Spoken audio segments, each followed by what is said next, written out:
اب بسملہ سے کیا مراد ہے؟ جیسا کہ میں نے آپ کو پہلے بتایا تھا کہ عربی کا ایک قاعدہ قانون ہے کہ جب بھی وہ کسی ایک جملے کو مختصر بیان کرنا چاہیں تو وہ فعلہ کے وزن پر لے آتے ہیں.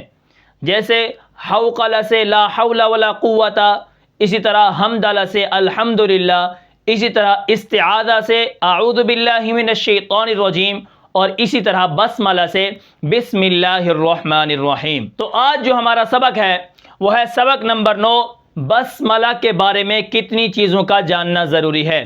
بسملہ سے مراد بسم اللہ الرحمن الرحیم ہے، یعنی بسم اللہ الرحمن الرحیم کے بارے میں ہمیں کتنی چیزوں کا جاننا ضروری ہے جب ہم قرآن مجید کی تلاوت کو شروع کرتے ہیں. تو وہاں پر ہمیں 5 چیزوں کا جاننا ضروری ہے. جیسا کہ ہم نے پہلے اسباق کے اندر یہ پڑھا ہے کہ تعوذ کے بارے میں 5 چیزیں جانی ہیں. نمبر 1 محل استعاذہ، نمبر 2 الفاظ استعاذہ، نمبر 3 حکم استعاذہ، اسی طرح نمبر 4 کیفیت استعاذہ، اور کل جو ہمارا سبق تھا وہ تھا فائدہ استعاذہ. یعنی تعوذ پڑھتے وقت ہمیں 5 چیزوں کا جاننا ضروری ہے.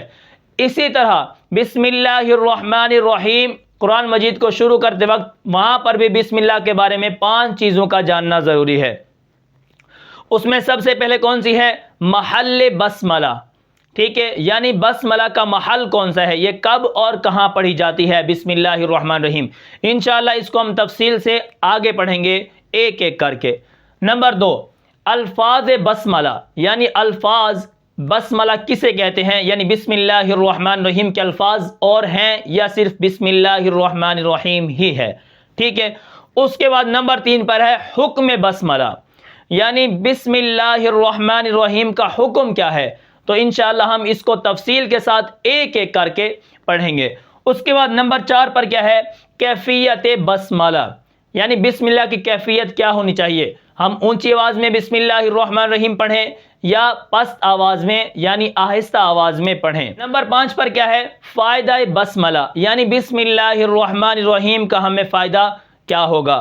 تو یہ 5 چیزیں ہیں، انشاءاللہ ہم ان کو ترتیب کے ساتھ ایک ایک کر کے پڑھیں گے اور تفصیل کے ساتھ پڑھیں گے. یہاں پر جیسے ہم نے تعوذ کو مکمل کیا تو اسی طرح بسملہ کو بھی مکمل ایک ایک کر کے پڑھیں گے تفصیل کے ساتھ.